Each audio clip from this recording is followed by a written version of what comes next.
और प हमारी लाइफ में सबसे ज्यादा है, इसलिए इसको संजो के। अब जो नहीं जानते, अभी से मेरा चैनल है, उसके ऊपर ओके करो, सब्सक्राइब करो और मेरे से जुड़े रहो। बहुत सारी बातें ऐसी बताई है मैंने जो आप कल्पना नहीं कर सकते हो। हजारों बातें अंदर डाली मैंने वीडियो के माध्यम से, ताकि आप तक पहुंचे, आप उसका आनंद लो। कोई माइनस पॉइंट है तो उसको पढ़ाई के लिए, धंधे के लिए, घर की परेशानियों के लिए, मतलब बहुत सारी, जिसकी सगाई नहीं हो रहे, संबंध नहीं हो रहे, क्या कारण है क्या नहीं है। चैनल से जुड़े रहिए। नागणे चमात की, सभी देवी देवताओं की, बोले द्वारकाधीश की, और नाचने वाले भक्तों की बोलो राधे। थोड़े जोर से बोलो ना, राधे। जय श्री कृष्ण। एक बात ध्यान रखे प्रभु, हमेशा एक बात अवश्य ध्यान रखे जिंदगी में, कि इस जीवन को कोई समझ लेगा उसका ही बेड़ा पार होगा। शास्त्र में लिखा है कि जीवन हमें मिला क्यों, पहले बात तो क्यों आए हम दुनिया के अंदर। क्या हम अच्छा मकान बनाने के लिए आए? क्या हम अच्छी गाड़ी खरीदने के लिए आए? क्या गहना पहनने के लिए आए? क्या अच्छी ड्रेसें खरीदने के लिए आए? नहीं, ये तो नॉर्मल ही बातें हैं। हमारे जीवन का कल्याण कैसे किया जाए। पैसा कमाना बड़ी बात थोड़ी है, पैसे तो बहुत सारे लोगों के पास में, परंतु पैसे को खर्च कहाँ किया जाए, विवेक बिना वो पैसा सही जगह नहीं जाता। देखो, दो आदमी मजदूरी करते हैं, एक आदमी, दोनों की छुट्टी हुई, दोनों ने 500-500 रुपए कमाए। एक आदमी आया बाजार में, उसने फल खरीदे, फ्रूट खरीदे, कुछ खाने की चीजें खरीदी, वो पहुंचा अपने घर पे। और दूसरे ने गया कहां पे, दारू के ठेके पे, जो 500 उड़ा के चला गया। जिसके पास विवेक नहीं था तो वो दारू पी के चला गया घर पे, और जिसके पास विवेक था तो उसने सही चीजें खरीद ली उससे। तो जिसके पास विवेक जागृत हो जाए, वो आदमी अपने जीवन को सही जगह उपयोग करेगा, सही जगह खर्च करेगा, सही जगह वो बोलेगा, सही जगह अपने जीवन को यूज करेगा। तो ये ध्यान रखिए, जीवन में जीना।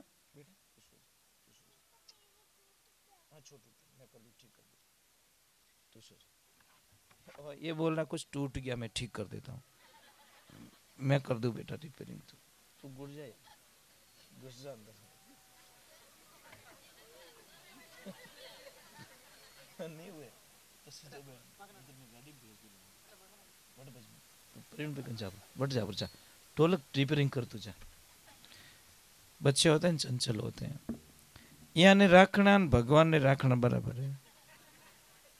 पर साहब एक ध्यान रखना, बच्चों पे गुस्सा नहीं आना चाहिए, क्योंकि भगवान का रूप है। यहाँ मैं तो गुस्सा करने का ही क्या हो, एक थप्पड़ जड़ दो और चॉकलेट बताओ, थप्पड़ भूल जाएंगे, चॉकलेट खा जाएंगे। इसलिए तो कहते हैं बच्चे भगवान होते हैं। अनापन तो कोई बोल दियो रे तो, मतलब क्षमा करने की आदत हमारे अंदर नहीं होती।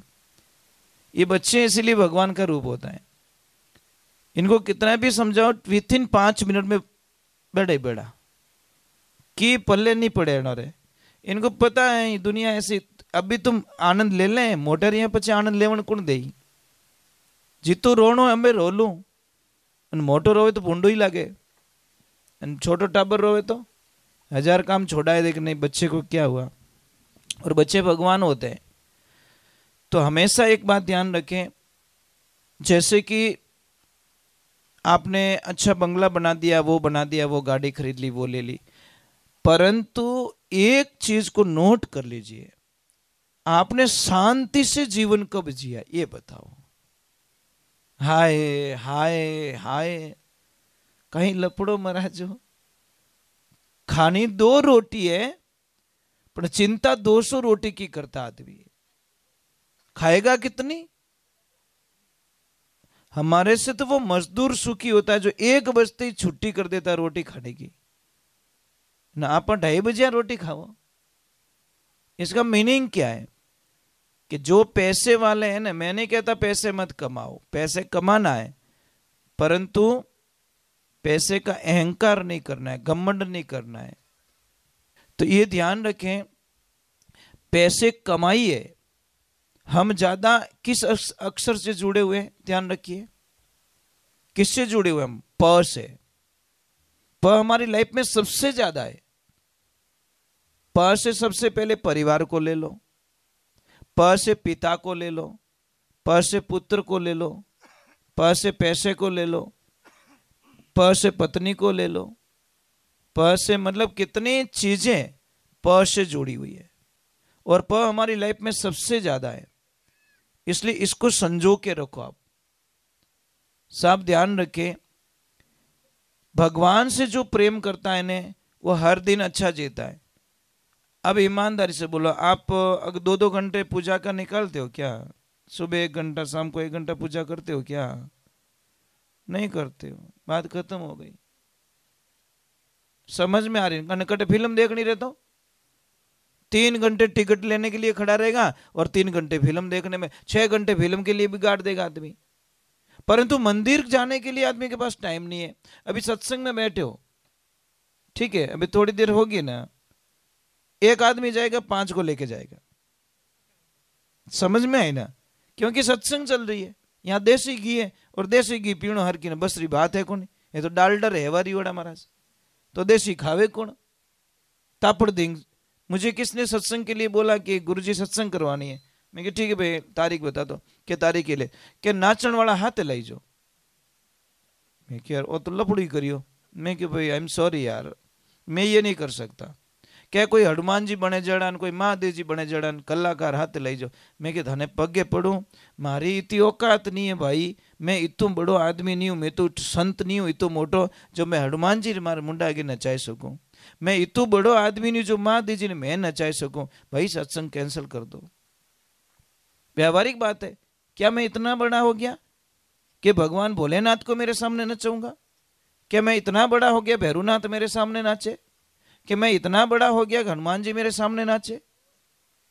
तो ये तो गलत चीज है ना। तो हम लोगों को कौन बताए ये चीजें? अच्छी बात नहीं है। शास्त्र में लिखा है साहब, मेरे पास में नहीं है, शास्त्र में बताया कि जो यज्ञ करवाते नहीं, यज्ञ हवन घर में, अगर वो तमाकू खा रहे हैं, बीड़ी पी रहे, सिगरेट पी रहे, मिराज खा रहे हैं, तो यज्ञ मत करवाना, आपका यज्ञ सफल होगा ही नहीं। क्योंकि 41 दिन के पीरियड में अगर आपने मिराज खाई, सिगरेट पी, बीड़ी पी, तो आपका यज्ञ सफल नहीं होता, सूतक लगता है। 41 दिन तक अगर आपके घर में यज्ञ करवाना है, हवन करवाना है, तो आपको 1.5 महीने पहले ये गंदी चीजें छोड़नी पड़ेगी। कितना? 1.5 महीना पहला। अब 15 मिनट पहला मिराज खाइन कुल्लो करके ओम स्वाहा, भगवान के थारो भलो रे वे थारो। अब बार तो मिराज ठोक तो मुंडा में, અને અમે સ્વા કરન ડૂગો, थारी जबान ही गंदी रियोड़ी, इन जबानों कहीं स्वा स्वा करे, कुछ होने वाला नहीं, तेरा स्वा हो जाएगा कुल मिला के, फल तो नहीं मिलेगा। और देखो मैंने हजारों लोगों को देखा है, यज्ञ करवाने के बाद में उनके घर में शांति नहीं है। पछे लोग कहीं कि हमारा घर में शांति नहीं रहे। अरे शांति कहीं, तारा शांत ही नहीं रहे, मिराज गयोड़ा कहीं शांति रही तारा घर में।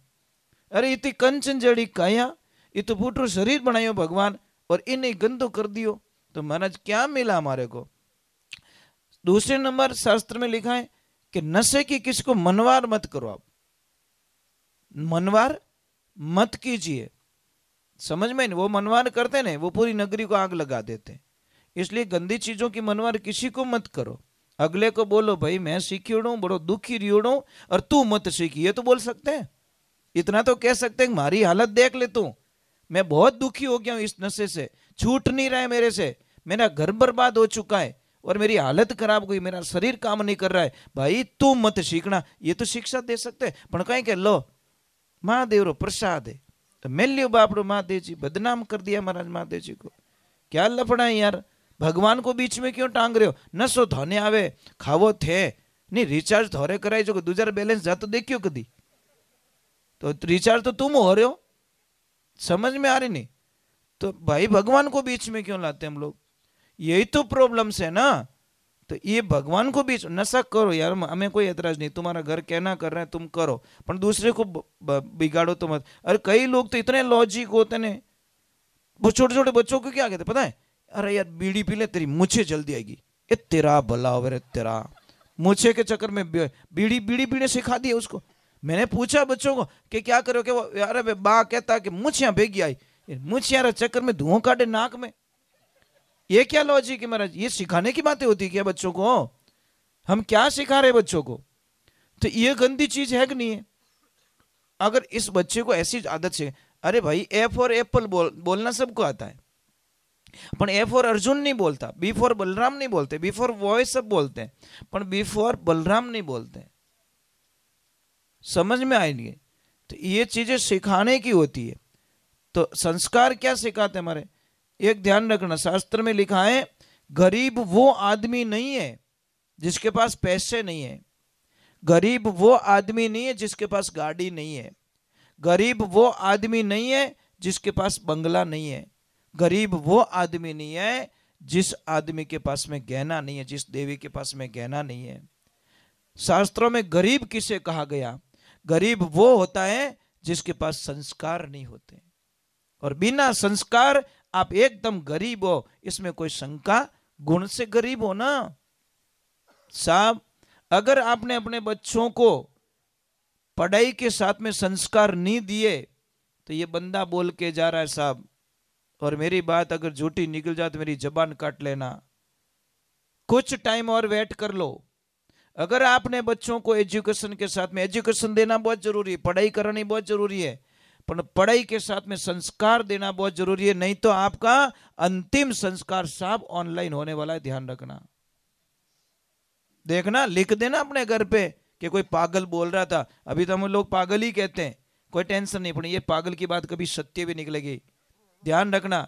ऑनलाइन आपका संस्कार होगा कि कौन बेंगलोर से आए, 4 बढ़िया कर दो और थोड़ा लकड़ी वाले को किराया दे दो, और वो हांडी पकड़े भी नहीं, कितनी मजदूरी है, ये सब मजदूरी करके कितना हो रहा है पेमेंट, में ऑनलाइन पे कर दे तो मेरे बाप को जला दो। और इस कई जगह क्षत्रिय घटनाएं होने चुकी है। एक पिता ने अपने बच्चों को पढ़ाया पढ़ाया पढ़ाया, खुद भूखे रह के बच्चों को पढ़ाया, खुद मेहनत करके बच्चों को पढ़ाया, खुद दुख देख के बच्चों को पढ़ाया कि मेरे बच्चे अच्छे पोस्ट पे जाए, और बच्चों को नौकरी भी लग गई साहब। कहाँ लग गई? आउट ऑफ कंट्री में, विदेश में नौकरी लग गई। अब भगवान की ऐसी लीला होती है, परमात्मा की ऐसी लीला होती है, बच्चे गए सो गए, 1 साल हो गए, 2 साल हो गए, 3 साल हो गए, माँ तो माँ होती है, पिता तो और भी सहन कर लेता है, पर माँ अपनी औलाद को दूरियां सहन नहीं कर सकती महाराज। इनकी सबसे बड़ी कमजोरी है। इनका बच्चा 1 घंटा इनसे दूर करके देखो, और हाथ निकल जाए महाराज।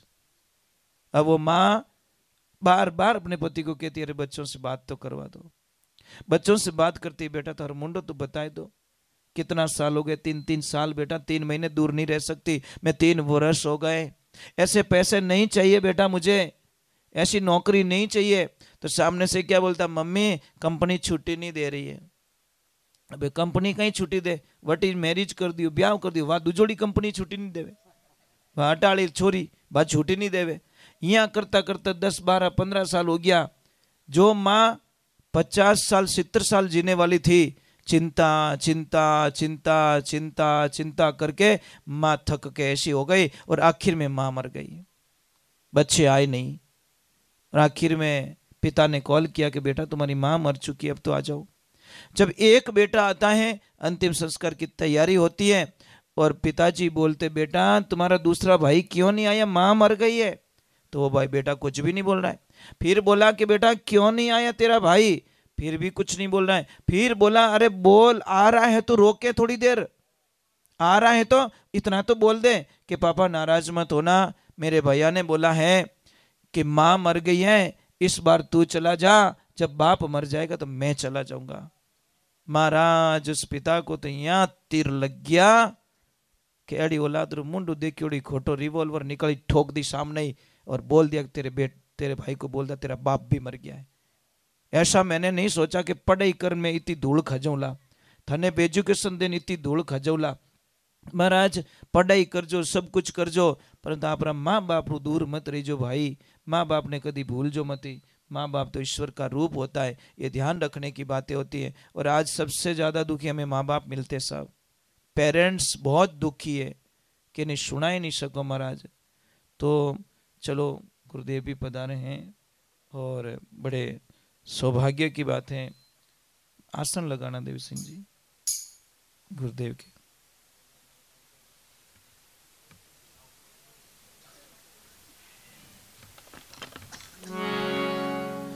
प्रणाम गुरुदेव।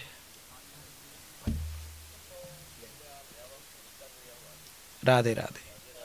जय श्री कृष्ण।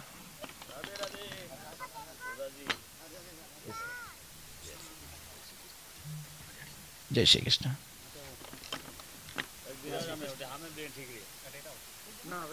पधार जो बोलिए सत्यगुरु भगवान की, बोलिए पधारे हुए गुरुदेव की। थोड़ा जय तो बोलो कृष्णा। बोलिए नागणे मात की, बोलिए सत्य सनातन धर्म की। इसलिए ये बात का थोड़ा ख्याल रखना। बहुत कड़वा लगेगा आपको, परंतु है सत्य है महाराज। इन चीज़ों को मजाक में नहीं ले सकते हम लोग। बच्चों की तरफ इतना ध्यान दीजिए, आपकी मेन एफडी वही है बस। बच्चों के अलावा कुछ भी नहीं है आपके पास में। यहाँ पे कौन ऐसे पिताजी बैठे हैं मुझे बता दीजिए कि आप दुकान से आए या खेत में से आए या कहीं काम करके आए, शाम को आते ही आपका बच्चा आप बैठे और आपके लिए पानी का गिलास लेके आए और नीचे बैठ के बोले पापा आप पूरा दिन काम कर रहे थे खेतों में, पूरा दिन दुकान पे काम कर रहे थे, पूरा दिन मार्केट में काम कर रहे थे पापा, आपके पैर बहुत दुखते होंगे पापा, मैं थोड़े आपके पैरों की मालिश कर देता हूँ। है कोई ऐसे भाग्यशाली पिता यहाँ पे जो आपका बच्चा आपको बुला के आपके पैरों की मालिश करे? बस गई भैंस पानी में। ये कमाई कर लिया आप लोगों ने, कुछ भी नहीं आपके पास में। कोई है आपकी बेटी जो मम्मी को बोले मम्मी रेस्ट कर लो मैं काम कर देती हूँ? बेटी को तो कोई बोलता नहीं, मम्मी काम बड़ा तो कहेंगे please mom not disturb me. है पूंगी बजाओ नहीं है, अड़ी भाषा सीखी कहीं। ये क्या लपड़ा है भाई, मम्मी को ऐसे नहीं बोल सकते। इसलिए मैं चिल्ला चिल्ला के लोगों को कहता हूँ कि भाई ब्याह शादी में ज़्यादा खर्चा मत करो, नॉर्मल खर्चा करो, क्योंकि तुम एल्बम देख के रोने वाले हो। एल्बम को देख देख के रोने वाले हो कि एल्बम में तो फूटरो लागे तू एड़ो की निकलियो। मतलब यही तो प्रॉब्लम नहीं, धोला धट हो ना जावे और ये करके आ जाते हैं, फिर रोने वाले हो आप। इसमें कोई शंका नहीं है। तो हम लोगों को थोड़ा संस्कारों की तरफ ध्यान देना है। मैं महाराज हमेशा कहा करता हूं कि अगर कोई मंदिर बन रहा है और मंदिर का बजट है 5 करोड़ रुपया, तो उस मंदिर का 4.5 करोड़ का बजट माइनस कर देना चाहिए। सिर्फ 51 लाख में अच्छा मंदिर बनाओ और 4.5 करोड़ रुपया का वहां पे गुरुकुल बनाओ और आपके बच्चों के संस्कार में खर्च करो, तुम्हारी जिंदगी बन जाएगी। समझ में आ रहा है कि नहीं? मंदिर बनाओ छोटा सा, पर हमारा पैसा जो है बच्चों के शिक्षा और संस्कार में खर्च करो। गुरुकुल बनाओ और बच्चों को हमारी संस्कृति के बारे में बताओ। अब इन बच्चों को पता ही नहीं। बेटा ईमानदारी से बोलना, जैसे कोई मेहमान आ जाए, कोई साधु संत आ गए, उनका बधावना लेना है तो आप कैसे लोगे? बता सकते हो बच्चियां? समझ लो कोई नहीं है, थाने ही छोड़ दी कि गुरुजी ने बधावना है, मेहमान ने बधावना लेना तो की कर ले? बस सिखाया नहीं। इनकी कोई गलती नहीं, पेरेंट्स की गलती है। नहीं, पेरेंट्स की गलती है साहब। ये कॉलेज में नहीं मिलेगा। कॉलेज में आपको थोड़ी पता है कि करमाड़ी बांधनी, स्वास्तिक कैसे बनाना है, आरती कैसे लेनी है, वो थोड़ी सिखाएंगे कॉलेज में। समझ में आ रहे नहीं? तो ये चीजें सारी घर से होती है। तो ये चीजें सीखना बहुत जरूरी है। हमारी संस्कृति बर्बाद क्यों हो रही है? इसी कारण हो रही है कि हम खुद नहीं कर रहे हैं, फॉलो नहीं कर रहे ना। मैं क्या बोल रहा हूं, मैं खुद आरती नहीं करता और फिर बच्चों को बोलूंगा वो कैसे करेंगे? पहले तो मुझे करना पड़ेगा ना। मुझे आचरण, निज पर शासन फिर अनुशासन, मुझे नियम फॉलो मुझे करना पड़ेगा। इसलिए मैं कहता हूं भगवान को जानना और भगवान को मानना दोनों अलग है। जानना कोई बड़ी बात नहीं है। बाबा रामसा पीर को सब जानते, पर रामसा पीर के नियमों को कौन पालन करता है? बस ये प्रॉब्लम्स है ना। जय बाबा री सब बोले, अनबुढ़ा मीड़ी सिगरेट पी तो जान के जय बाबा री, ये तेरा भला हो तेरा। क्या तू बाबा का परम भक्त है? ऐसे थोड़ी होता है। तो बाबा रामसा पीर ने सबसे पहला जो काम किया था जातिवाद खत्म करने का। और जो बाबा रामसा पीर का परम भक्त होता है वो जातिवाद करता ही नहीं पहले बात तो, क्योंकि उन्होंने जातिवाद के विरुद्ध बहुत लड़ाइयां लड़ी महाराज। बहुत सारी नहीं, बहुत सारी बाबा ने लड़ाइयां लड़ी। ये जमा जागरण उसी टाइम से तो शुरू हुआ था। पहले सत्संग दिन में होती थी साहब, रात का कोई समय नहीं था सत्संग का। पर उस टाइम से ये सत्संग है। पहले घरों में मंदिर नहीं थे साहब। आप 700 800 900 साल 1000 साल पहले की बात देखो, घरों में मंदिर नहीं थे। ये मंदिर घरों में बनने के कारण क्या हो गए, क्योंकि उनको पूजा से रोका गया, तो लोगों ने अपने इष्ट को रोकने के लिए घर में पूजा चालू कर दी। तो ये सारी चीजें हम लोगों को, बच्चों को बतानी पड़ेगी। बच्चों को जब तक नहीं बताएंगे तब तक बच्चों को ख्याल नहीं आएगा। ये पक्की बात है। चलो गुरु महाराज पधारे हैं तो गुरुदेव का बधावना ले लेते हैं, गुरुदेव को आदर के साथ में।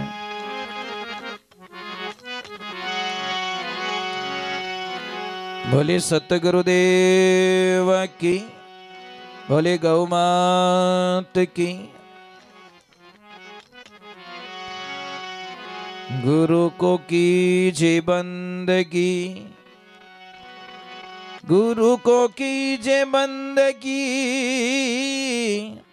हरे कोटि कोटि प्रणाम, कीटन जाने भृंग को गुरु कर दे आप समान। इस दुनिया में एक बात गांठ बांध लेना, आपका पार्टनर कभी नहीं चाहेगा कि मेरा पार्टनर मेरे से अच्छे पैसे कमाए। आपका दोस्त कभी नहीं चाहेगा कि मेरा दोस्त मेरे से आगे निकल जाए। क्लास में पढ़ने वाला बच्चा, आपके साथ में पढ़ने वाला बच्चा कभी प्रार्थना भगवान से नहीं करेगा कि मेरा पास में जो पढ़ने वाला बच्चा वो मेरे से आगे निकल जाए। एक खेल के मैदान में रनिंग में दौड़ने वाला खिलाड़ी कभी नहीं चाहेगा कि मेरे पास में दौड़ने वाला मेरे से आगे निकल जाए। परंतु दुनिया में 3 लोग ऐसे होते हैं जो हमारे से उससे आगे देखना चाहते। एक तो माता पिता, हमेशा चाहते हैं कि मेरी औलाद मेरे से बहुत आगे निकल जाए। और एक होते हैं गुरु। सच्चे गुरु की बात करो, पाखंडी गुरु तो चेला ने बोलने नहीं देवे। कहीं कहे ठंडा नहीं पड़े, ये गुरुजी 90 साल रा वे गया અને કણી થોડો ટિકટ ગુરજી મને ઠા પડન દો, થોડો તો મને બોલણ દો તાકી લોર થારો કો ભંડારો હોરો ગુરુજી। પણ 90 साल रा वे गया गुरुजी तो ही चलन के चुप रहे। एड़ा गुरु का ही काम रहा महाराज। गुरु तो वो होते जो शिष्य को मौका देते कि बेटा अब तू कर, कहीं फंस जाए तो मुझे बोल देना, मैं तुझे बाहर निकाल दूंगा, पर मैदान में तुझे दौड़ना पड़ेगा। भाई कोच थोड़ी दौड़ता है, दौड़ता तो उसका जो स्टूडेंट होता है वही तो दौड़ता ने, वही तो मैदान में जाता ना। अब कोच कहे नहीं नहीं प्रैक्टिस तो तुझे करे पर रनिंग तो मैं ही करूंगा, ये तो नहीं हो सकता। तो एक पिता को एक बड़ी आस रहती है अपनी औलाद से। पिता के बिजनेस को पिताजी ने बोला कि बेटा ये बिजनेस है, 40 वर्ष हो गए मुझे यहाँ पे धंधा करते हुए, और मैंने बिजनेस को बड़ा संजो के रखा है, लोगों से बहुत गुडविल प्राप्त की मैंने, नाम से मेरा काम चलता है। एक पुणे में रोहित वड़ा वाला है पुणे में साहब, उसकी कोई ब्रांच खोलता है ना साहब जी, वो 5 लाख रुपया लेता है अपने नाम का। कितना? दुकान तुम्हारी, भाड़ा तुम्हारा, आदमी तुम्हारा, मेहनत तुम्हारी, सिर्फ नाम के 5 लाख रुपया लेता। मेरा नाम लिख रहे हो ना आप, क्योंकि मेरे नाम से वड़े बहुत बिकते हैं। नाम लिखोगे उसके 5 लाख रुपया मेरे को देना पड़ेगा, गुडविल के 5 लाख रुपया, कि उसने मेहनत की। आप हमारे पाली आइए, गुलाब हलवा एक मजाक में हलवा बन गया, और आज आउट ऑफ कंट्री में सेल हो रहा है। पाली का क्या प्रसिद्ध है? गुलाब हलवा। पाली जाइए तो एक ही चीज मिलेगी आपको, गुलाब हलवा। ये मजाक में बनी। दूध बच गया था गुलाब जी के पास में, तो उन्होंने बोला क्या करें, थोड़ा इसको पकाते हैं। पकाते पकाते कोई चीज बनी, तो लोगों ने चखा, और कोई थे अरे यार गुलाब तेरे हाथ की चीज बहुत अच्छी बनी, बहुत अच्छी बनी। तो उसने बोला यार क्यों ना मैं रोज बनाऊं। बनाते बनाते बनाते लोगों की लाइन लग गई, और लाइन लगते आप विदेशों में सब बहुत सारा मतलब उनका गुलाब हलवा जाता है, और लाखों का व्यापार होता है। नॉर्मल मजदूरी करने वाला व्यक्ति आज कहां कहां पहुंच गया। जो ब्रांड होती है। तो पिताजी ने बोला बेटा मैंने बहुत मेहनत की, मेरे बिजनेस को आगे ले जाना है। तो पिताजी के बिजनेस को बेटे ने अपना धर्म समझा, अपना कर्तव्य समझा कि पिताजी की खुशी में मेरी खुशी, और उस बिजनेस को आगे बढ़ाया। और बढ़ाते बढ़ाते इतना जोरदार बढ़ा दिया कि जहां जहां ब्रांचें खोल दी। अब बॉम्बे जैसी सिटी में उसने बहुत बड़ा ब्रांच बनाया, बड़ी ऑफिस बनाई, पिताजी को बुलाया, रिबन कटवाया, ओपनिंग की, पिताजी अंदर घूमे, आत्मा को संतुष्टि होगी, वाह मैं तो धन्य हो गया कि मेरे बच्चे ने इतनी मेहनत की है, बहुत मेहनत की है। पिताजी ने एक प्रश्न किया कि बेटा इस दुनिया में सबसे ताकतवर व्यक्ति कौन है? बच्चा तुरंत बोला पिताजी मैं। पिता की आंखें नीचे हो गई, क्या बात है, ये तो गड़बड़ कर दी। फिर बोला कि बेटा इस दुनिया में ताकतवर व्यक्ति कौन है? कि पिताजी मैं। पिताजी ने बोला हमें मारवाड़ जानो छोको, जब मैं लग गया वहां सारी चीजें खत्म हो जाती। परिवार में मैं और मेरा नहीं चलना चाहिए, और जहां मैं और मेरा चल जाए वहां पे सारी चीजें खत्म हो जाती है। पिताजी नीचे उतर गए और एक बार तसल्ली के लिए और पूछा कि बेटा इस दुनिया में सबसे ताकतवर व्यक्ति कौन है? तो लड़का क्या बोला? पिताजी आप। बोला बेटा 2 बार मैंने पूछा तो बोला मैं, और अब बोल रहा कि आप। कि पिताजी जब आपने पहली बार पूछा ना मुझे, तो आपके दोनों हाथ है ना मेरे कंधों पे थे पिताजी, इसलिए मैं दुनिया का सबसे ताकतवर व्यक्ति था। पर जैसे ही आपके हाथ मेरे कंधों से हटे आप 1 बन गए, मैं 0 बन गया। जिस पिता के हाथ औलाद के कंधों पे हो ना, वो औलाद सबसे बड़ी भाग्यशाली होती है। ये ध्यान रखने की बात है साहब। पिता को कभी बोझ मत मानना बेटा, और जो पिता को बोझ मान लेता है उससे बड़ा दुष्ट दुनिया में कोई नहीं हो सकता। पिता की डांट और सूर्य का ताप, ये दोनों सहन करना सीख जाओ, जिंदगी में कभी नाकामयाब नहीं होंगे। क्योंकि जब सूर्य डूबता है तो पूरी दुनिया में अंधेरा छा जाता है, और पिता दुनिया से चला जाता है तो परिवार में अंधेरा करके चला जाता है साहब। ये सोचने की बात है। जब पिताजी थे तो लोगों को गुस्सा आता था, पापा तंग करे, पापा आगागना करे, पापा यूं करे। पर पिताजी गए, मैंने कई लोगों को रोते हुए देखा कि काश पिताजी होते तो आज हमारी दशा ये नहीं होती। पर कौन जाने आपके दर्द को? कोई नहीं जानता साहब, कोई नहीं जानता। आपकी जिंदगी चली जाती है किसी और को संवारने में, पर आपको कोई समझ नहीं पाता। समझने वाला तो समझ लेता साहब। पिताजी जब भी बात करो ना बेटा, आंखें नीचे होनी चाहिए। पिताजी से जब बात करो तो आपकी आंखें कहाँ होनी चाहिए? पिता के चरणों में होनी चाहिए। सिर झुका के बात करे। पिताजी नजर मिलार कभी बात नहीं करनी, नहीं तो अधर्म माना जाएगा। अरे बेटा बनो तो, इसीलिए तो कहते माता पिता रा पगलिया पूजो जिसने तुमको जन्म दिया, श्रवण जैसा लाल बनो रे जिसने जग में अमर नाम किया। ये ध्यान रखने की बात है। श्री राम एक ही शब्द बोला दशरथ जी ने कि आपको वनवास जाना है, तो ये भी नहीं पूछा कि क्यों जाना है, ये भी नहीं पूछा साहब, रवाना हो गए डायरेक्ट, क्योंकि पिताजी ने बोल दिया था। इसलिए राम राज्य हमको लाना है। क्या लाना है? राम राज्य। राम राज्य का मीनिंग क्या है? राम राज्य का मीनिंग क्या है? सबको आदर मिले, सबके साथ में प्रेम से रहे, सबको समझे, इंसानियत रहे, किसी को तकलीफ नहीं दे, उसी का तो नाम राम राज्य है। राम राज्य का मतलब वो नहीं भी लड़ाई दंगा करना, वो नहीं करना है। हमको सबके साथ में अच्छा रहना, प्रेम से रहना, बढ़िया रहना, यही जिंदगी है महाराज। तो चलो गुरुदेव पधारे हैं बड़े से भाव के साथ में। गुरु महाराज देखिए, भाग बिना संतों का मिलना भी कहाँ होता है, बड़े भाग्य की बात है। गुरुदेव पधारे हैं, दर्शन दिए हमको। बोलिए सत्य गुरुदेव की। थोड़ी जय बोलो कृष्णा। ये मामलो मत करो। आप इतने नीचे बैठे हो, भगवान की जय कर, जय ऐसी बोलो पड़ोसी थाने पागल कह दे, कहीं के धीमे बोलने भाई तो समझ लेना हमें टावर आयो बटो पूरा पॉइंट आवे रही है, क्योंकि पड़ोसी की नींद खुल जाएगी। तो धर्म का काम करोगे ना, आप पुण्य का काम करो, बेकार थोड़ी। वो उसकी सुरता पता नहीं कहाँ भटक रही है, उसको ठिकाने तो लाके पटक दिया आपने, आपकी जय जोर से। तो बोले सत्य गुरुदेव की। एक पता नहीं हम कहाँ सत्संग में गए थे, वो ब्राह्मण देवता थे, वो देवासी समाज में कहाँ गए थे। अचानक मैंने जय बोले, टाबर हंसे बड़ो। वो ऐसे देवता थे, ब्राह्मण देवता, हंसी जय बोलते, हमको भी लोटपोट कर देते। अचानक पता नहीं वो किस ब्रांडेड की बोल रहे थे, पर आनंद बड़ा आ रहा था। मतलब वो अचानक बोलेंगे, वहां किसी को पता ही नहीं चलेगा कि जय बोलने वाला है। ऐसी जय बोलने, बच्चे उनका साथ ही नहीं छोड़ रहे। टाबर वे मुंडा में देखे के महाराज जय कने बोले खाली जय सुनने के लिए बोलो। बच्चे बोले क्यों बेटा, क्या भी बोलेंगे, कुछ बोलेंगे। अरे वो बोले फ्री माइंड, बच्चे होके बोल रहे एकदम। वो बोल रहे हमारा गुरुजी जीना 2 दिन का है, तो थोड़ा हंसा लेते यार। और हंसाना तो बहुत बड़े तपस्या है, किसको रुलाना तो बहुत ईजी है। किसके चेहरे पे हंसी ला के देखो, बहुत बड़ा पुण्य का काम कर रहे हो आप लोग। बोलिए सत्य गुरुदेव की।